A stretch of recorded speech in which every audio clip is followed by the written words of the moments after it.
Hello and welcome to Mythmakers.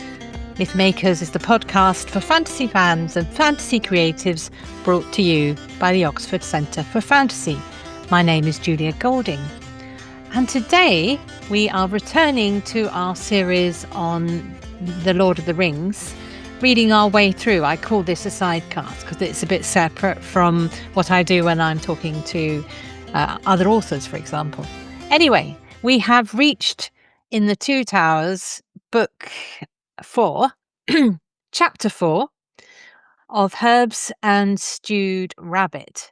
Now, it is one of those titles where most of you will immediately know exactly what's going on in this chapter, because it's one of those standout chapters. It's one of my favourites, even though in some ways some important things happen, but it's not the big chapter like the Pelennor Fields or Mount Doom. But there's something absolutely delightful about this chapter. And I have divided it up into 4. So the first part is where Frodo and Sam and Gollum are leaving behind the attempt to go through the Black Gates, and they have a journey out of that ruined landscape through Ithilien.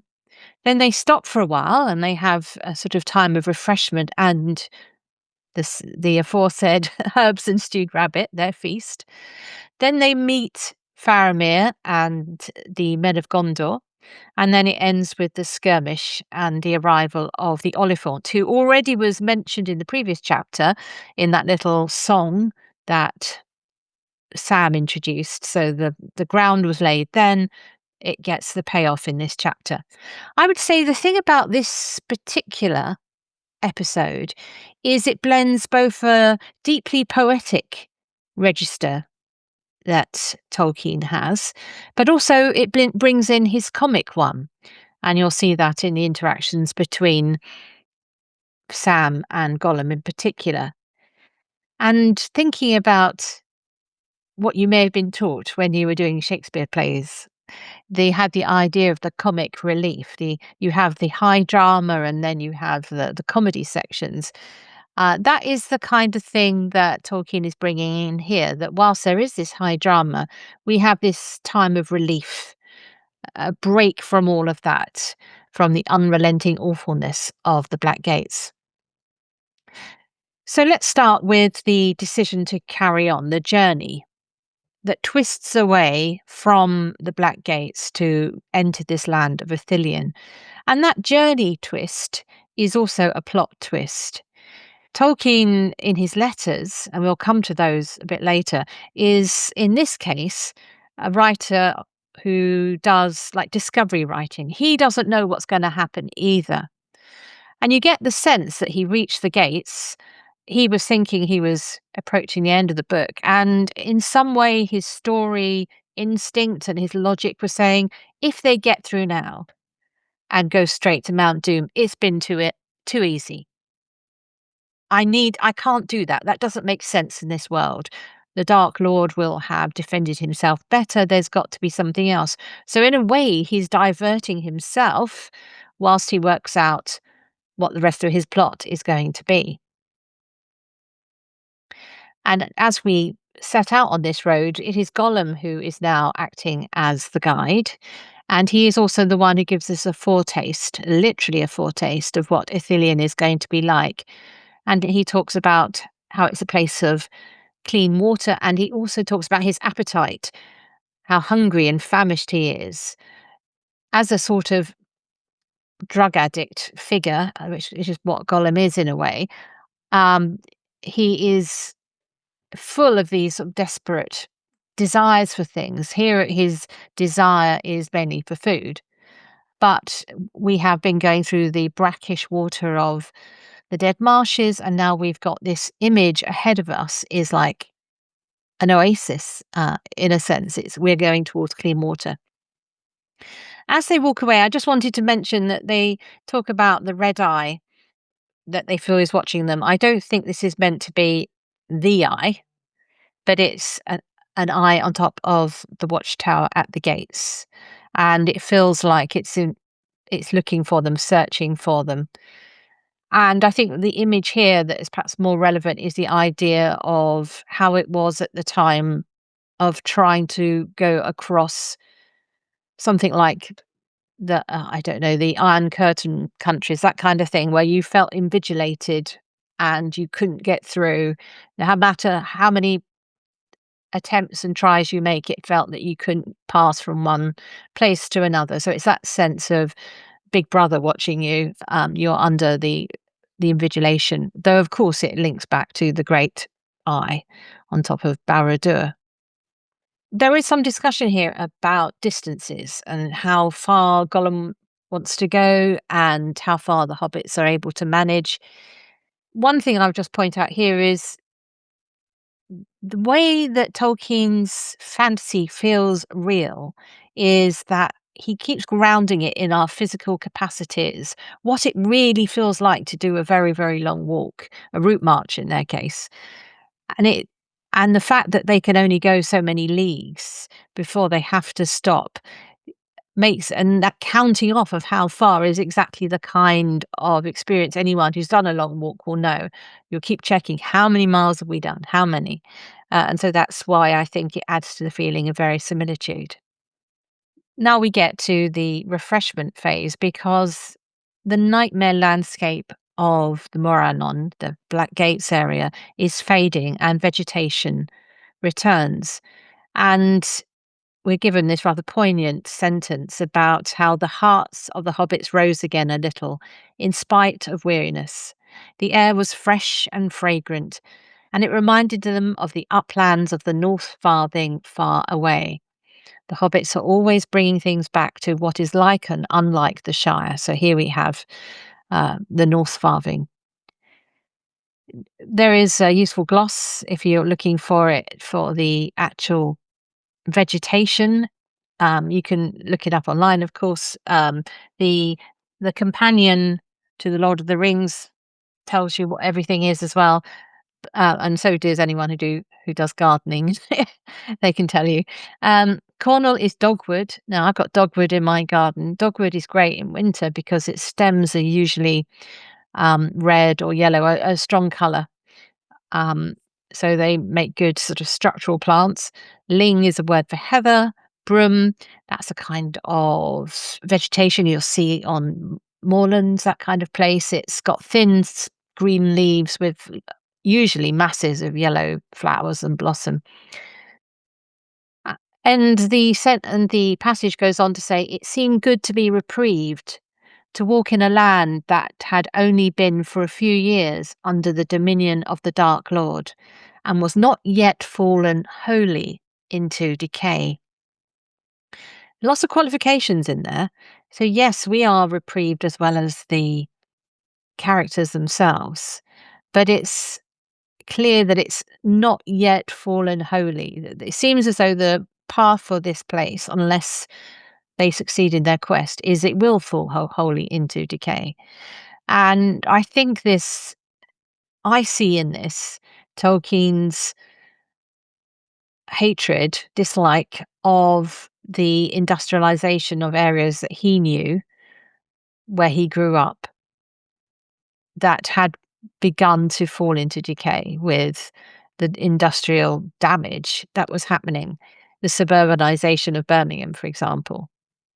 And so it was like what happened at Sarehole, where he came from. And so there is a mourning of lost landscape here.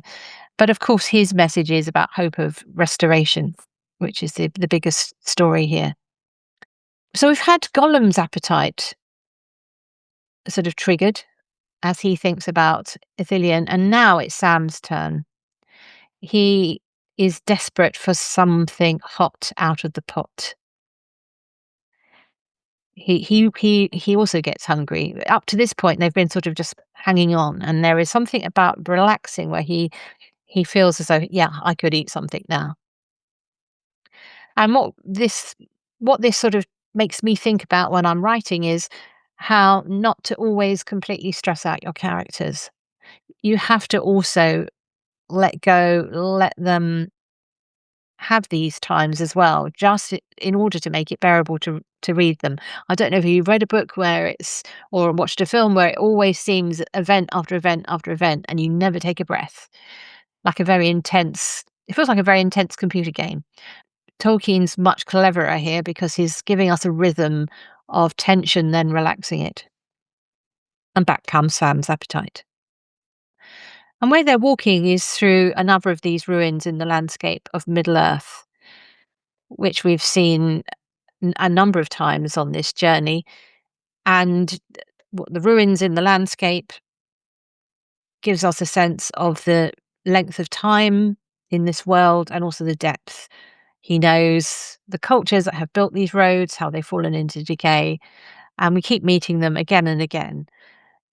I suppose it's a bit like if you go to Egypt and you see the great relics of the past, there is that sense of the greatness was in the past and we are now in a lesser, poorer, and half destroyed present. And Ithilien is a landscape that's on this seesaw point where it could go either way into complete destruction or perhaps, maybe, hopefully, there is some way out of it for Ithilien. So I mentioned that this is an example of Tolkien at his most poetic. It is a sudden outpouring of his love of flora, i.e., plants, trees, bushes, flowers. And he knows his stuff. He is a keen gardener. He had a very big garden at his house in Northmore Road, and during the war, he was tending it to grow fruit and veg, but he loved gardening. In a way, Sam is one of the characters most like him, sharing that passion. And he has this poetic vein that he really strikes when he gets to Ithilien. It's not as highfalutin and otherworldly as, say, Lorien is. It's something which it feels rooted and familiar. He talks about Ithilien as a fair country of climbing woods and swift falling streams. I love the cadence on that. You climb up with the woods and you fall with the streams. And they reach a point where they stand and look out upon what's left of Ithilien. This is a very Tolkienian technique. I've pointed it out in several times as we've gone through this. He will stand his characters on a high point and they will look out, and it sketches out the terrain like a map for the reader. It's something I've actually started adopting in my own writing. I love it as a technique. And this lookout point, you get an outpouring of names. In fact, we are overwhelmed with the names of trees and bushes. It's after the sensory privation of the dust heaps in front of the black gates. We are suddenly deluged in green, like Marvell's green thought in a green shade. We're suddenly in the middle of this amazing landscape of hope and green and shoots and spring. And it does remind me of what's the same kind of release and the feeling of hope that appears in The Lion and the Witch and the Wardrobe when spring returns to Narnia. Less obvious, less clearly triggered by, in that case, it's the return of Aslan. Here, but still we've got that sense of hope that spring always brings. And he has this phrase, which is one of my favourite. Ithilien, the garden of Gondor, now desolate, kept still a dishevelled dryad loveliness. So the words that he talks about, the trees, the resinous conifers and others, these are Mediterranean flora as opposed to Oxfordshire flora. He apparently, I don't think he went, but he did have the botanical gardens near his college. So he knew full well what these trees were and would have read about it as well. And he does evoke them very well. And he's enjoying himself hugely. That word dryad, or dishevelled, let's do dishevelled first. Dishevelled is a lovely sense of it's untidy. This is an untidy spring. Gardens are untidy. But this is particularly because it's partly wrecked. Dryad, now Dryad obviously appeals to a Greek mythology, and it is a word that seems to be imported from a sort of outside the Middle Earth context, unless you connect it back to the Naiad we met earlier, who is Goldberry, the spirit of the river. So perhaps it is allowed. It certainly conveys a lot to me, the idea of the trees having a presence. And this spell that he weaves with this long, long passage, I do go back and read it. There is no other passage like this where lots and lots of names of bushes, trees, and so on are listed. And it goes on and on. It's a whole page, over a page, where he really wants you to know each of these individual presences in the landscape. And I think we're a lot of the time here, we're in a kind of Sam point of view because he's the one who knows what these things are called. And when he doesn't know a name, it's his lack of knowledge that's referred to. And so we get suddenly Sam laughed for heart's ease, not for jest. So it's a lovely pick me up, this chapter. If you're feeling down, this is one of the ones to go to. It really does have that sense of deep joy. To borrow a phrase from C.S. Lewis, we're surprised by joy in this particular chapter. But if you're going to do this and have your release and your refreshment, you don't want to completely lose all your tension. People will start to put the book down. And note how Tolkien carries on just reminding us that there is the enemy nearby. And Sam, for example, comes across the remains of what looks like a slaughter where clematis and other sort of climbing plants are growing over it, hiding it, but it didn't happen that long ago. So we got the idea of Sam's tact, not telling anyone else what he saw, but he sort of diverts them up the hill. But also, if that's happened, it could happen again. So they're not safe. It's an illusion of safety because of the beauty of the landscape, but they are not safe. And then we come into the most comical part of this, which is Sam's optimism that maybe they'll still make it back. It's time they had a good cooked meal. And Sam here does I think this is the place where he does it the most. When he's talking to Gollum, he spends a lot of the time, and when he talks to Frodo, kind of mimicking Gollum's way of speaking.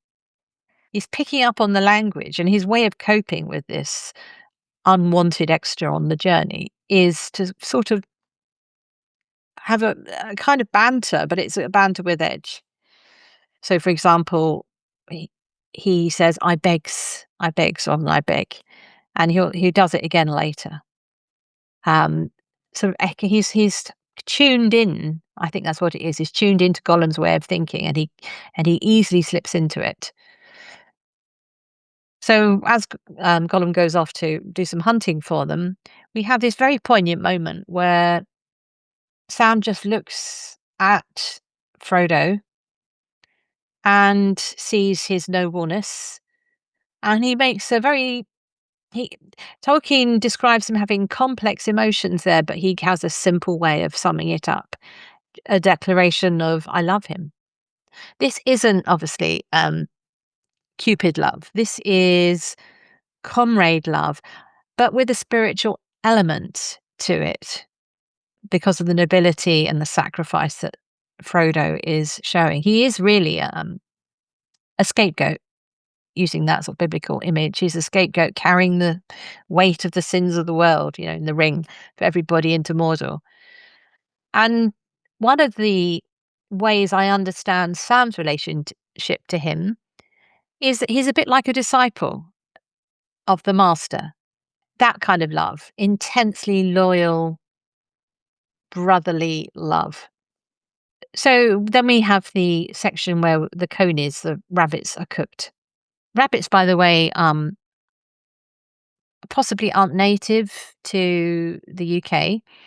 But I guess if Tolkien did know that they arrived in medieval periods, he is quite far south. So he could argue actually they would have been native to this part of the sort of Mediterranean um, latitude that he's reached. Anyway, we have an insight here to Hobbit culture. That this is really a clash of cultures. It's Gollum's culture versus the Hobbits. They don't appreciate each other's experience, tastes, all that kind of stuff. We get to learn here that hobbits cook before they learn their letters, and then there's that little aside that they don't often get to their letters. You can feel Tolkien chuckling away as he wrote that. But we also here get details of what Sam has been carrying in that enormous pack of his pronged fork, his little pans that he looks after and tends really carefully. Not a great big huge frying pan like they have in the film. It would have been very heavy to carry that for miles. But he has what Tolkien would have known from his kit bag in the First World War with like the army ration pans. That's what's going on here. The small pans fit inside each other. One of the writing exercises I often use with young people when I'm sort of doing creative writing in a school or whatever is to say, what does this person have that is special to them? What's in their bag if they're on a journey? What's in their bedroom if it's about them at home? It's these things which are a clue to their characters. What is the most important thing to them? And Sam's pans and his pronged forks mean the Shire. He's brought the Shire all the way, his aspiration to cook, the homely skill that he's good at.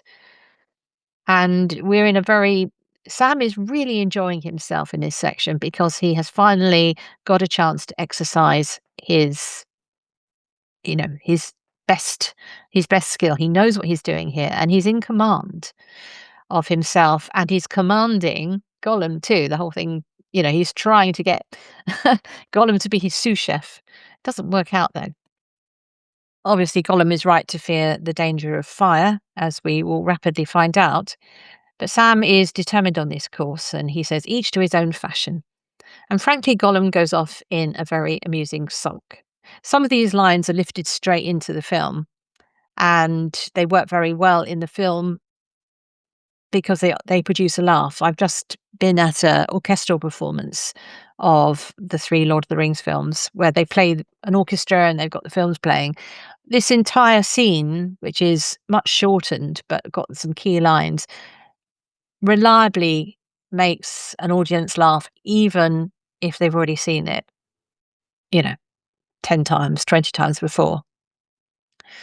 And we get the potatoes lines within that. I won't stress you out by doing a poor Sam impression here.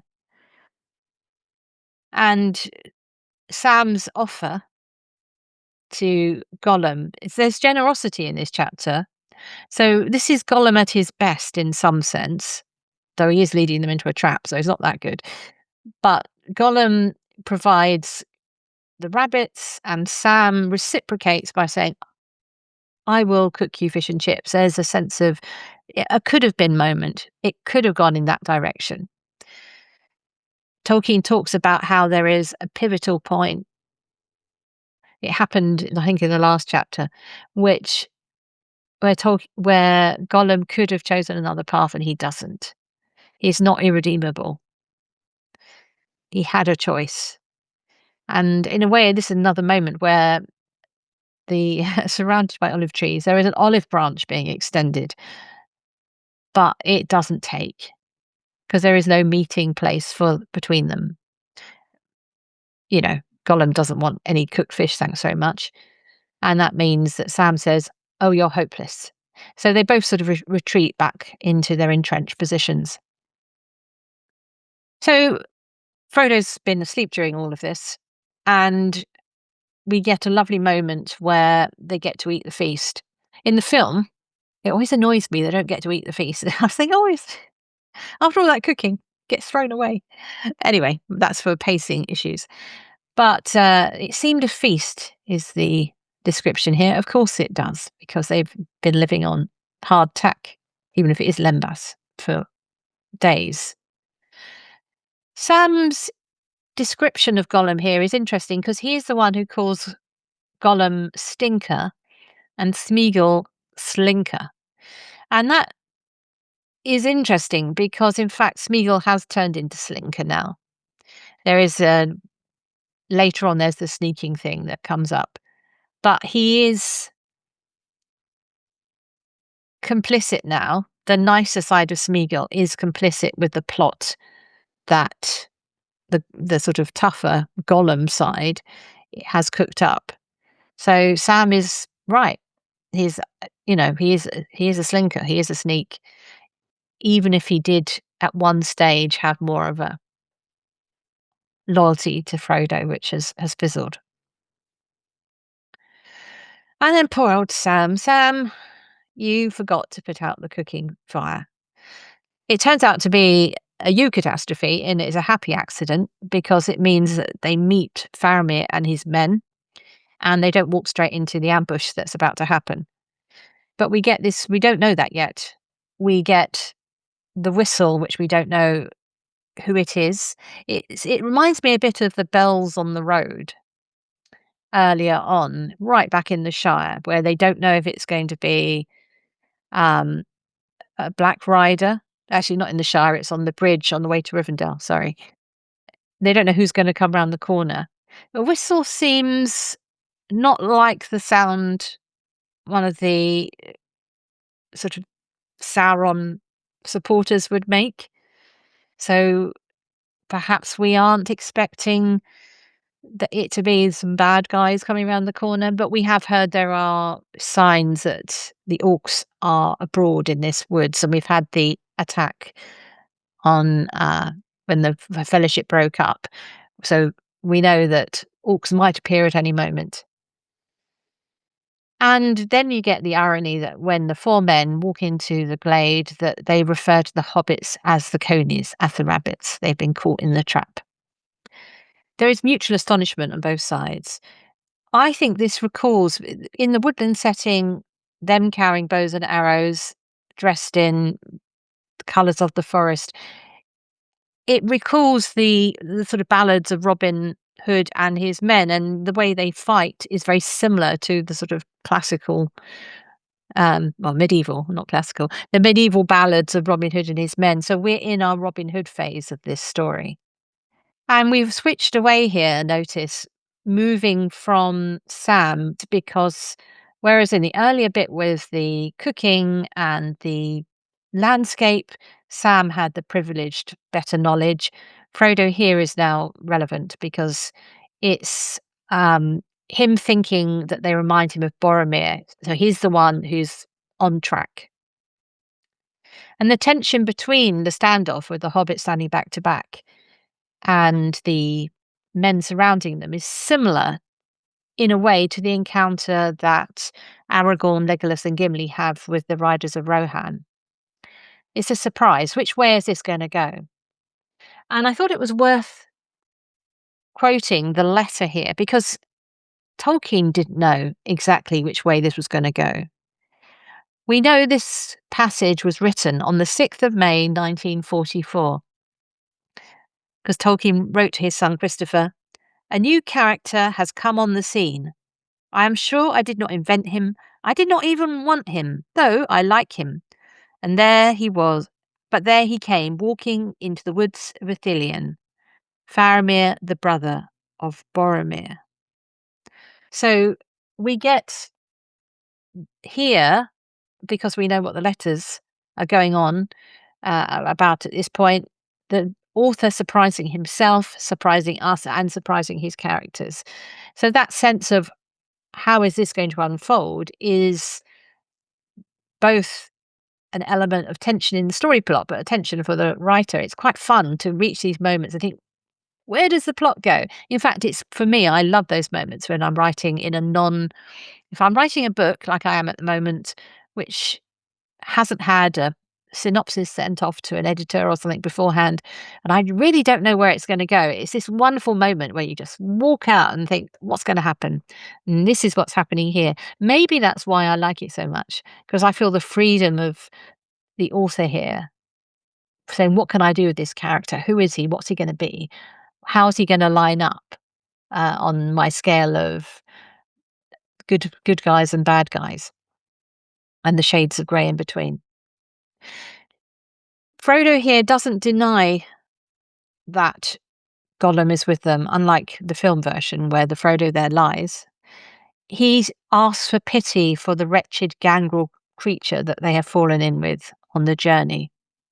And Frodo also tells the truth. He gives a neat summary of how they came to be here, the fact that they came out of Imladris. He mentions who their companions were, and he mentions Boromir, which of course is immediately, a lot of those details are cause of reasons to believe Frodo because he knows things that Faramir also knows. But Faramir at this stage is in possession of more information about Boromir.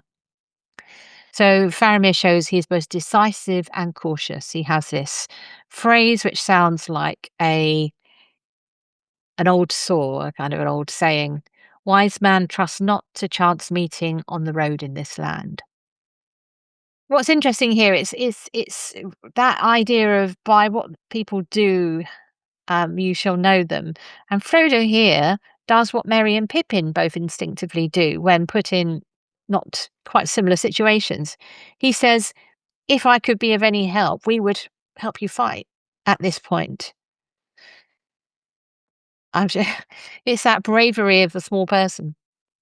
And this elicits from Faramir the response, "The halflings are courteous folk, whatever else they be." So his, judgment has not yet been given in their case, but you can see that he is warming to both Frodo and Sam.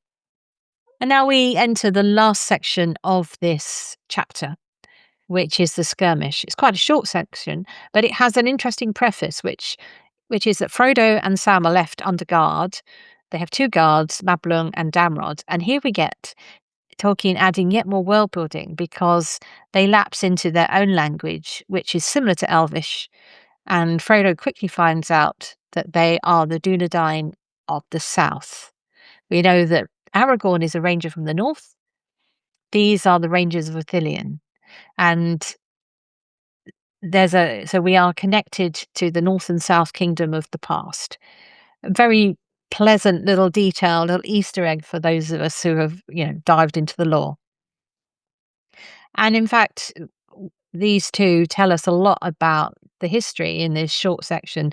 They tell us how Harad, where the Southrons come from, has turned on Gondor. It's quite a fascinating sort of post-colonial story between the arrival of the men of Westerness and how they are accepted by the Corsairs of Umbar and all of that, if you want to look at both the Silmarillion, but particularly the Unfinished Tales have quite a lot about this. So it's an interesting story, that. And they go on to say to the hobbits that they know they're unlikely in the bigger picture to lose the battle against Sauron. They can't imagine how they would survive, but they're not going to give up easily. That's the sort of fighting spirit that Gondor is in at this present time. And they've come here to teach them another lesson. They're not going to just surrender the woods of Ithilien without a fight. So we have the hobbits on the edge of the skirmish rather than in the thick of battle. And it's quite effectively done. It's heard in a distance, and Sam has some very sort of down-to-earth comparison of it being like a load of blacksmiths going hammer and tongs. And then suddenly they are the battle comes to them. And we move into Sam's point of view, and it's a fabulous piece of observation. This is Sam's first view of a battle of men against men, and he did not like it much. Down to earth, not having it, don't like it. And we get one of the finest passages in Tolkien, which is given to Sam here. It's transposed in the extended edition of the film to Faramir. It does suit Faramir, but it's actually a Sam thought. And I'm just turning to it. It's page 269 if you've got the 3-volume version. And Sam goes on, he wondered what the man's name was and where he came from, and if he was really evil of heart, or what lies or threats had led him on the long march from his home, and if he would not really rather have stayed there in peace, all in a flash of thought that was quickly driven from his mind. That humanizing of the enemy weighs against, because when it's orcs, which seem the ruined elves, they do feel like targets that just sort of die without any sense of grief or loss for them. And that you can be critical perhaps of that sense of not valuing all lives equally. But this is where Tolkien pushes back. Having passed through 2 wars himself, he's saying, well, what about the enemy? And of course, we know as well that there are shades of courage, of cowardice in amongst men. There's Denethor, there's Grima, and so on. So that you get a whole range of people. He's not, whilst it does feel quite black and white, Dark Lord against, the good forces, still within the armies, Tolkien's trying to give this level of complexity, which I really appreciate. The thought is only brief, though, because we're about to have the arrival of the Oliphaunt, who was trailed in the previous chapter, and now he literally charges towards us. Or maybe it's a she. I'm not sure how one would tell. And Damrod, one of the 2 guards, is he gives this exclamation, "May the Valar turn him aside." It's one of the very, very few religious appeals in this book. Tolkien took out as much as he could references to religion, but it's with the men in Ithilien that we get a couple of really interesting ones that stay there. So he's appealing to the Valar to turn aside this charging Oliphaunt. And Sam gets his heart's desire to see the Oliphaunt. And so, of course, we follow him. And Sam's thought follows the Oliphaunt. We also get that this is a matter of lasting delight. So there's a hint here that Sam may actually survive this adventure. But I thought I'd read it in full because it is a masterpiece of writing. To his astonishment and terror and lasting delight, Sam saw a vast shape crash out of the trees and come careering down the slope. Big as a house, much bigger than a house, it looked to him, a grey-clad moving hill. Big as a house, that refers back to the little poem, and the reality, he has to change his ideas. The poem got it wrong. Fear and wonder, maybe, enlarged him in the hobbit's eyes, but the Mumak of Harad was indeed a beast of vast bulk, and the like of him does not walk now in Middle-earth. His kin that live still in latter days are but memories of his girth and majesty. So we've got a bit of sort of editorial footnote there. Anyway, now we get to the charge. On he came, straight towards the watchers, and then swerved aside in the nick of time, passing only a few yards away, rocking the ground beneath their feet. His great legs like trees, enormous cell like ears spread out, long snout upraised like a huge serpent about to strike, his small red eyes raging. His upturned, horn-like tusks were bound with bands of gold and dripped with blood. His trappings of scarlet and gold flapped about him in wild tatters. The ruin of what seemed a very war tower lay upon his heaving back, smashed in his furious passage through the woods, and high upon his neck still desperately clung a tiny figure, the body of a mighty warrior, a giant among the Swertings. So here we've got reference to scale.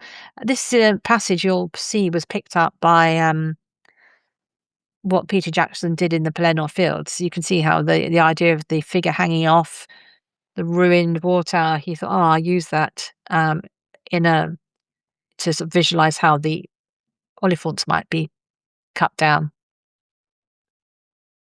On the great beast thundered, blundering in blind wrath through pool and thicket. Arrows skipped and snapped harmlessly about the triple hide of his flanks. Men of both sides fled before him, but many he overtook and crushed to the ground. Soon he was lost to view, still trumpeting and stamping far away.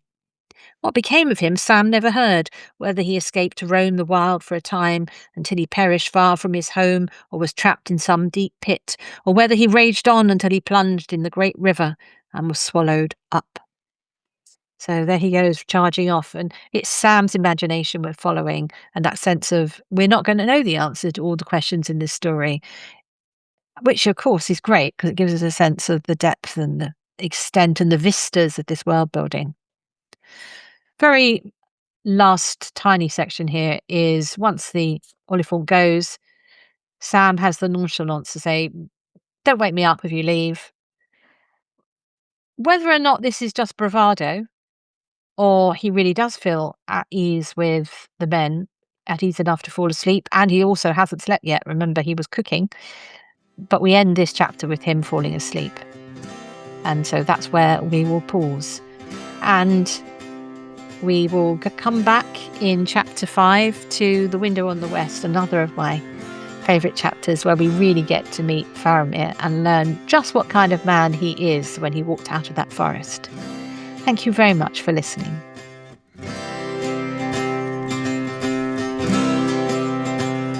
Thanks for listening to Mythmakers Podcast, brought to you by the Oxford Centre for Fantasy. Visit oxfordcenterforfantasy.org to join in the fun.